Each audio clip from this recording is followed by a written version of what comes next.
لك عليه. شام يا هلا. صوتي صار له شهر مختفي وعندي سعلة، بحث صوت وسعلة. الحقيقة يعني ممكن يكون تحسس، حساسية عندك نتيجة السعلة. عم بصير وزمة بالحنجرة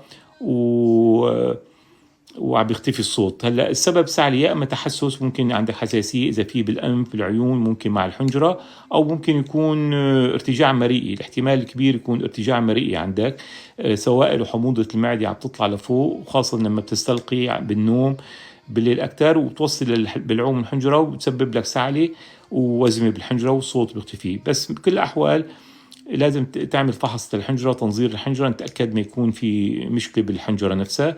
إذا ما في شيء مشكلة بالحنجرة ممكن يكون غالبا يا أما تحسس يا أما ارتجاع مريئي يعني. فبيبين ارتجاع المريء إذا في عندك سوائل عم تطلع حرقة يعني، خاصة لما تزيد. إذا أخذت مضاد الحموضة مضاد القرحة بتتحسن يعني، وتدريجيا ممكن يرجع الصوت، بس طبعا لازم تفحص